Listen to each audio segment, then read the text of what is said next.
tuned into Breaking the Mask of Depression with your host, Diva with Depression.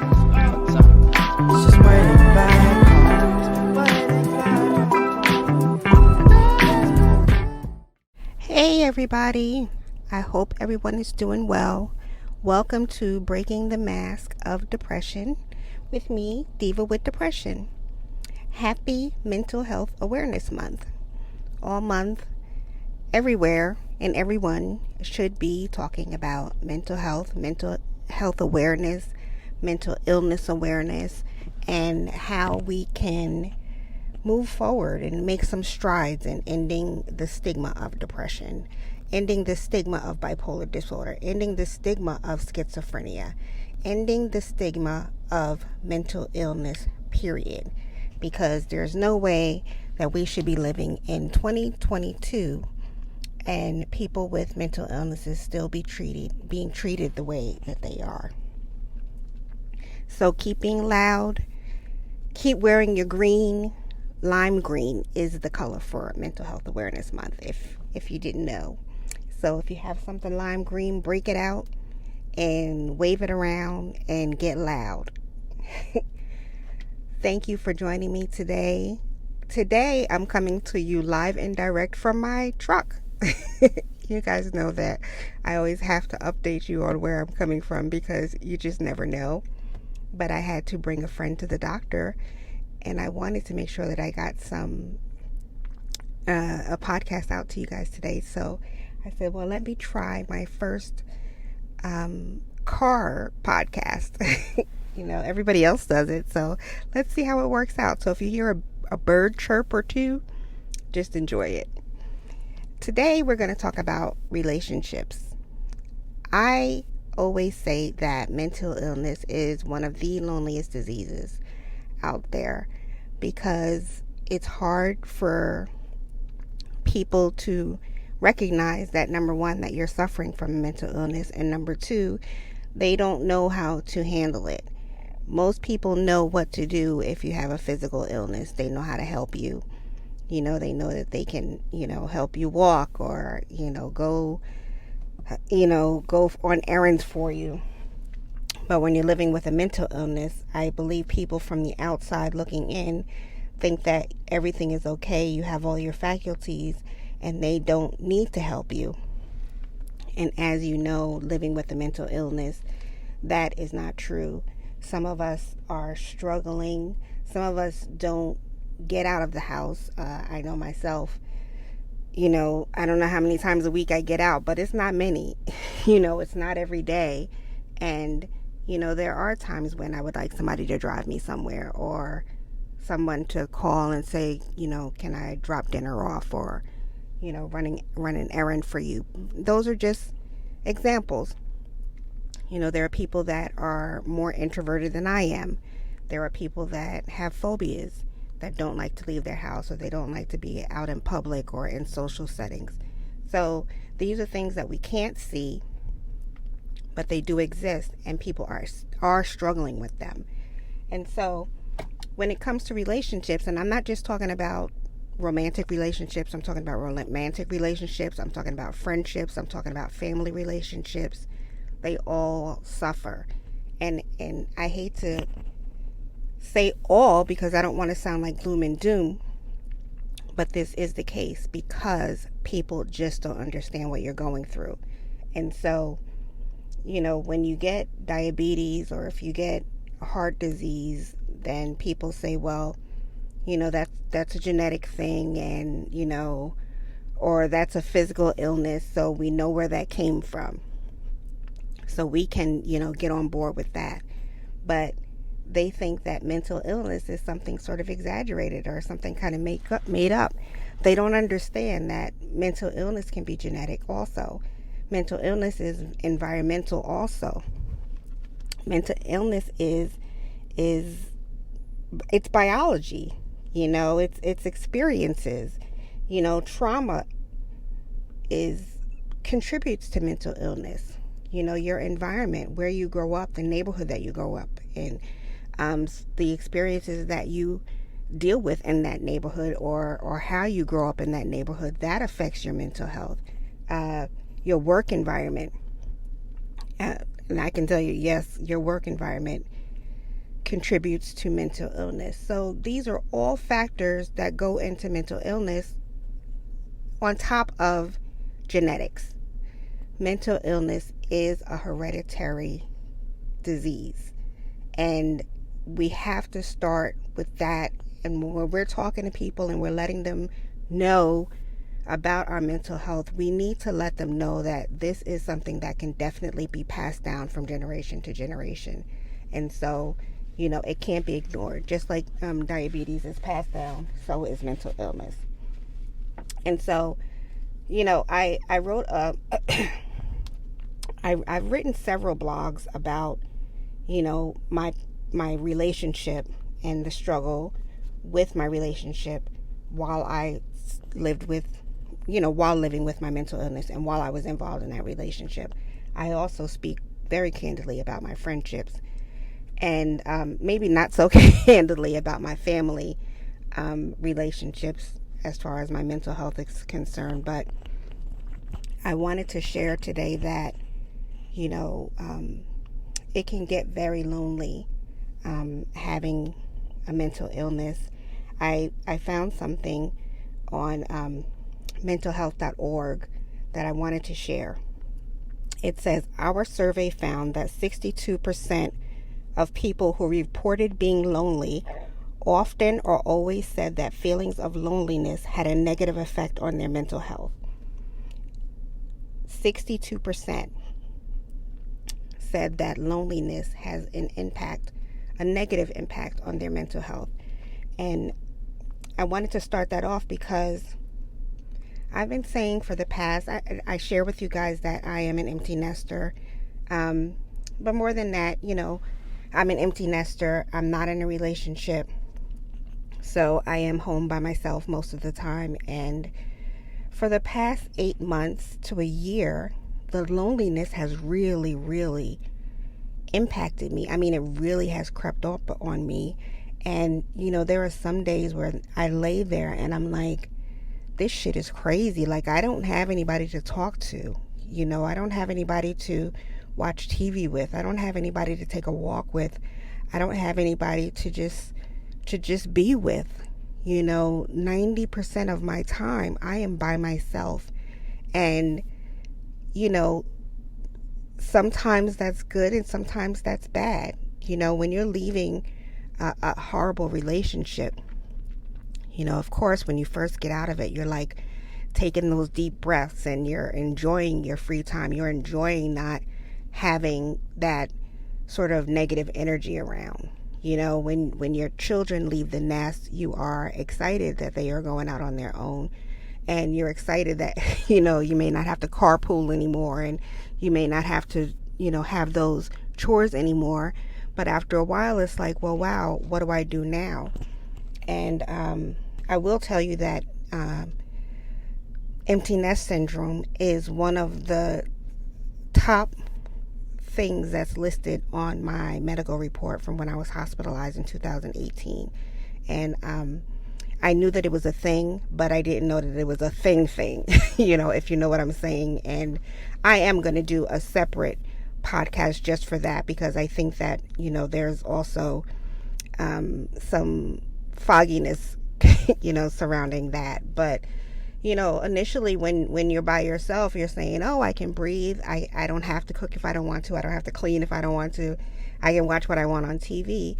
But when that sort of creeps up, and it's 50% of the time, 90% of the time, and you're by yourself all the time, it really, really sort of sucks the life out of you. When you sit down and you think about it, like, wow, I don't have anybody, and people don't like to hear that you say that out loud because your friends and your family get offended. But the bottom line is that when you're in your house and no one else is there, you are lonely. Yes, you can meet people for coffee. Yes, you can meet people for dinner. Yes, you can go visit. But when you're home, you're by yourself, and there are loads millions and millions of people that are by themselves, elderly people that live alone, that don't have any children or don't have any friends in the area. They are by themselves. And so loneliness sort of contributes to the height of your mental illness. And I don't think that that's something that we discuss anymore, so today I'm not gonna hit you with a million Google facts because these are things that I can talk about from experience.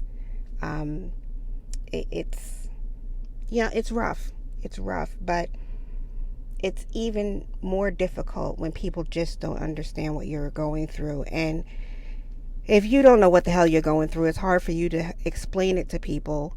And so it's just, it turns into a circle. It's just a never-ending circle of misunderstandings and loneliness. So the first thing that I want to start with is romantic relationships, because, we all have them, we all exist in them. And I think that when it comes to mental illness, that's something that worries a lot of people. It's something that most people talk about, the side effects of mental illness and how it affects their romantic relationships. So I will tell you that I was in a relationship for many years, forever and ever and ever. And when I first started having my symptoms and my breakdown, my partner was not very attentive. And, he wasn't attentive before to certain things, but being sick, it made it even worse. And so that means that, I was sick, and the care for my house and my children and everything fell on me. And when it came to light, what I was really struggling with, initially there's care there, initially there's concern there, but then after a while it's like, well, look, your limbs aren't broken. You can get up and you can get around and you can cook and you can do whatever. And I think that he overlooked the fact that, this was a real illness, and that, for example, I'm taking medication. So that means that I should not be driving my children around. The medication makes me tired. So I should not be, obligated to cook every night or whatever. And so, there was a lot of neglect there on his part.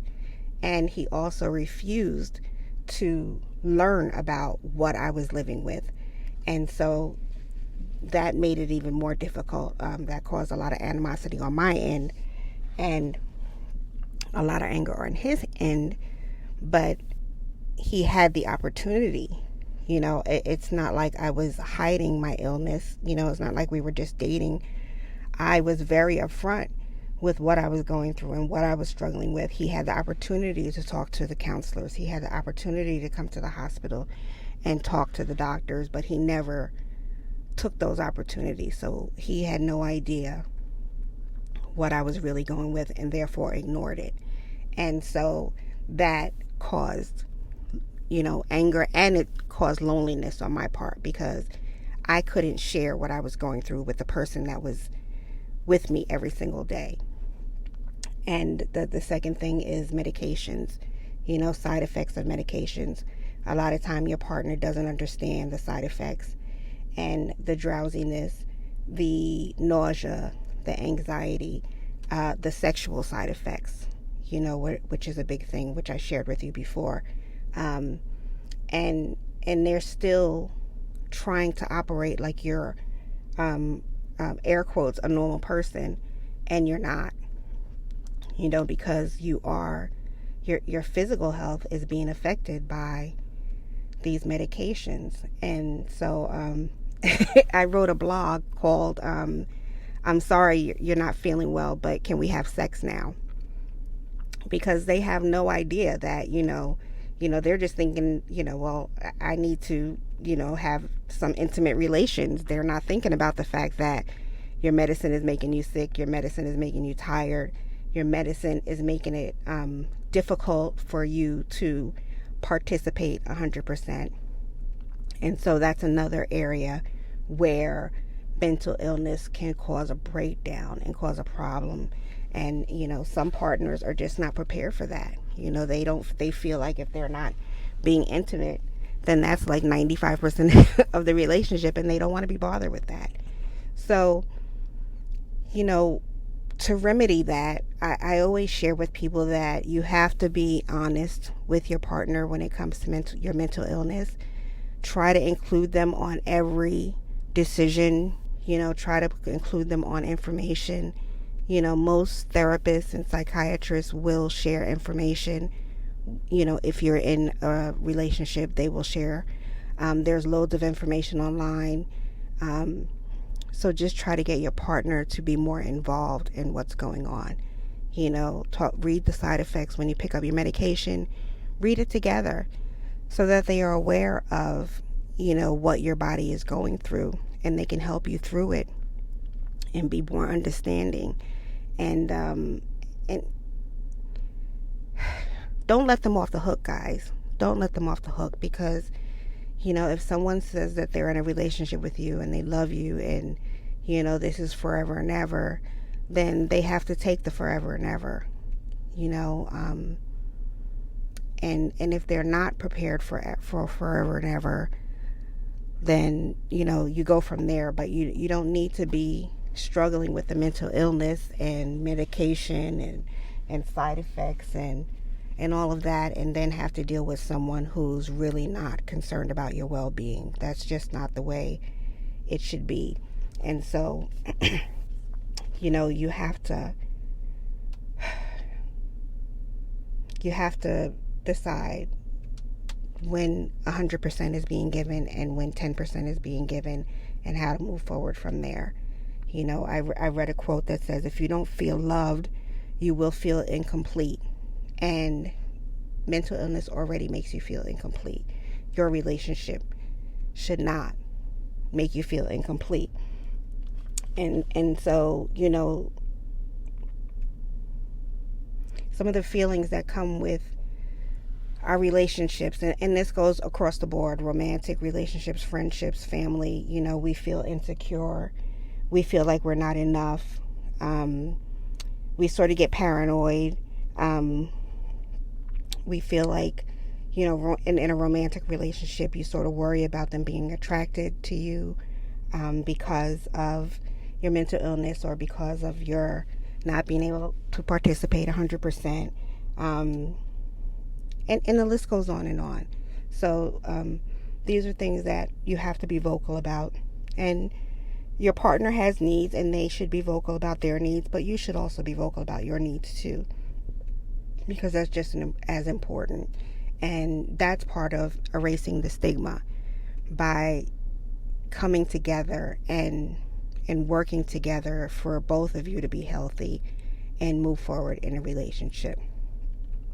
Now, when it comes to family, listen, that's a whole nother ball game. It's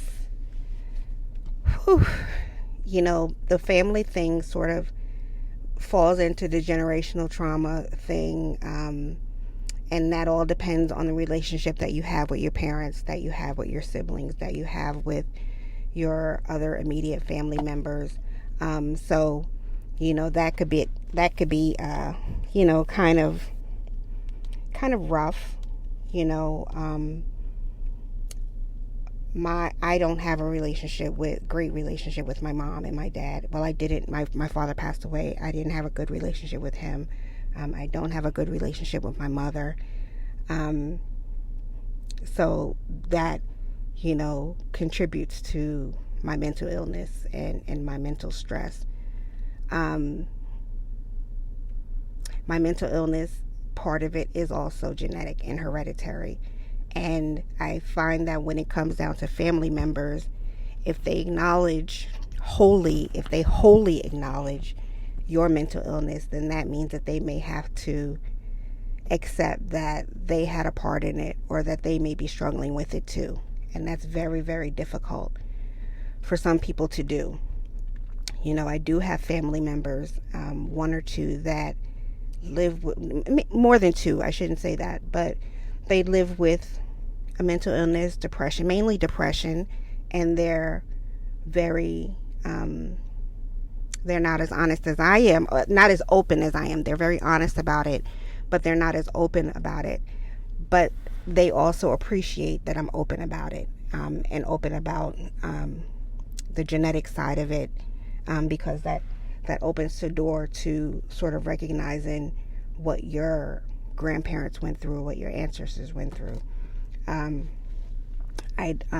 one family member, my uncle, who suffers and lives with depression, is very, very honest about it, and he's always been super supportive of me, and loving and caring and accepting. And for me, just having one person in my family that, and let me stop, I have more than one person, but having at least one person in the family who is wholly supportive of you makes a difference, because they sort of understand what you're going through because they're going through it, and they can sort of soften the blow with other family members, who may say, oh, well, she never comes to anything. Well, then that person can explain why I might not be there, or explain why my actions are this way or that way. So that helps. Also, me sharing my experiences, I have noticed that it has helped with younger family members who are going through things that they are not aware of. They don't know what it is, but hearing me talk about it, it's helped them to get help. So, your familiar relationships can be good and they can be bad. My brothers are very supportive, and they understand that this is real and this is what I struggle with. But I honestly believe that they have a difficult time handling the side effects, and the symptoms and what I have become. And I think that, number one, it's difficult for them to accept that. And number two, they sort of don't understand it because they don't know what, everybody's symptoms are different. So I can say that, my brothers have struggled with their bouts with mental illness, but it was totally different from what I struggle with. And, although we're siblings and we were raised in the same home, the past experiences and the past trauma have affected me completely different from how they have affected them. And so it's sort of hard to understand how that happens, but it's sort of the same as if you grow up in the same house and one person becomes a serial killer and the other person becomes a doctor and saves the world. You just don't know where it goes, but it's still hard to understand how to move through that. But they are fully supportive, and I know that they love me, and I know that they would do whatever they can to make me better. And but it's just hard. Like I say all the time, it's hard for me to explain to them what I'm going through. So I know that it's even more difficult for them to look inside and see what I'm going through. Other family members have not been so nice about it. I've been called crazy. I've been called dramatic. I've been talked about. I've been shamed, and initially those things hurt, because your family is supposed to love you unconditionally. But after the initial emotional phase left my body, I realized that some of them are broken too, and that if they have to accept what I'm going through, then there's a possibility that they're dealing with it too, and they'd rather be ugly about it than to accept the pain that they're in.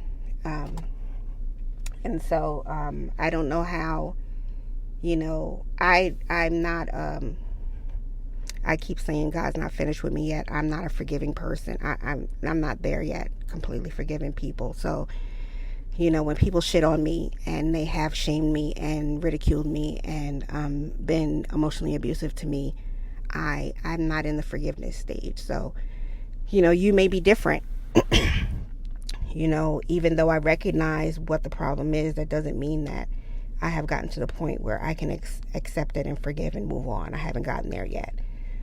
So if you have those type of situations within your family, just know that there's a way for you to reconcile it without advancing to the forgiveness stage and moving on. Everything takes time, and you just have to keep rolling with the people that roll with you. Love the people that love you, accept the people that accept you, and just because they're family members, be aware that just because they're family members, they are not going to love you unconditionally and accept your illness unconditionally, and you have to be prepared for that. And the third relationship is friendships.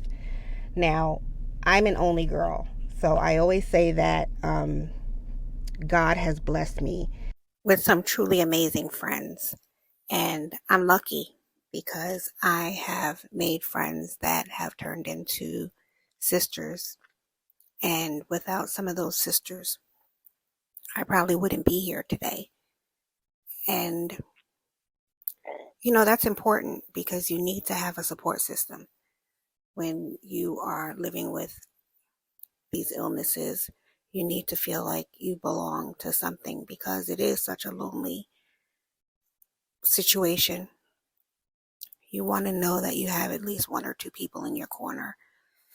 So I am actually very, very lucky. I have one that prays for me every day and, says good morning and says good evening. I have another one that says, how are you? What can I do for you today? And really, that's huge. It's a little sentence, but it's huge. And considering what I've been through in the friend department, I'm honored. When I had my breakdown at work, there were people that I never heard from again. People that I had in my home, broke bread with, started businesses with, our children were friends and our families were connected. And the day that they took me out of that job, I never heard from those people again. And that's kind of heartbreaking because I thought that they were friends, and all you had to do was just call and say, how are you? Text to say, how are you?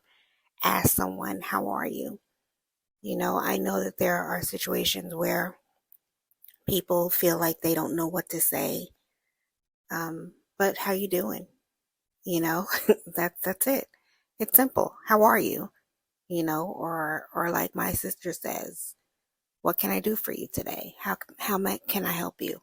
If I say that I'm not feeling well, how can I help you today?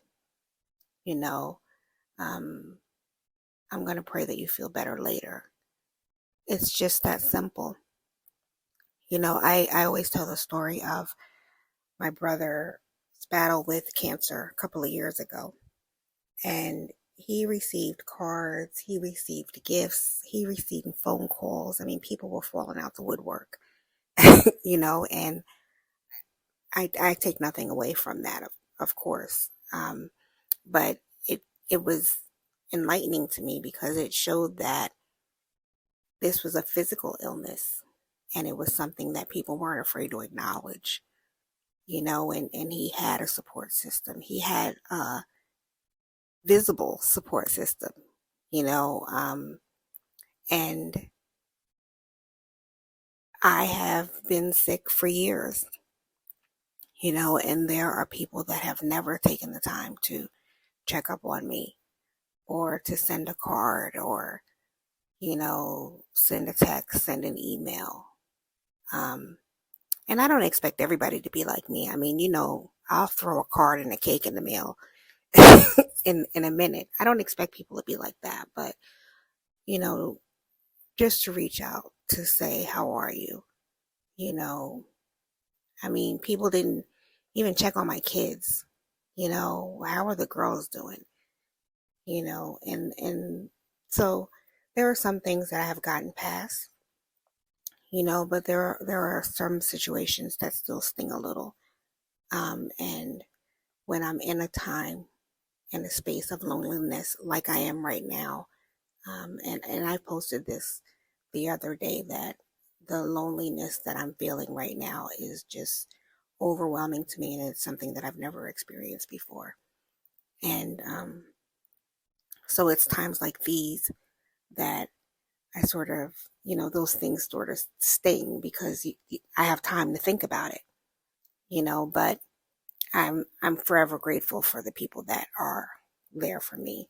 And I don't want you to get discouraged, because there's always one person, and like I always say, and I'm not bullshitting, when I say you got me, you got me. If you need somebody to talk to, you got me. So that means that you have at least one person in your corner.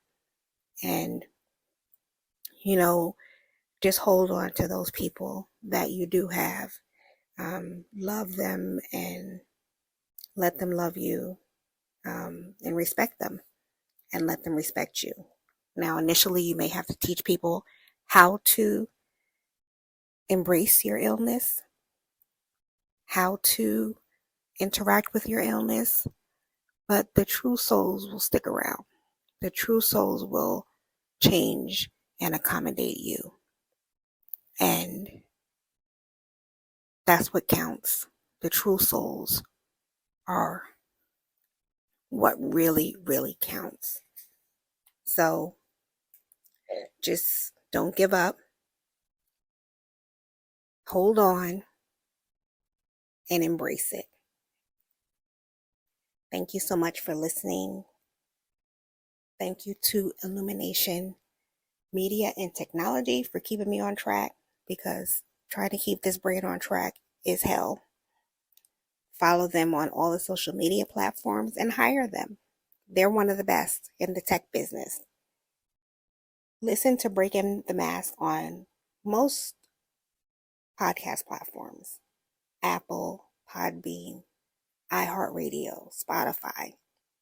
I'm probably missing Google Podcasts.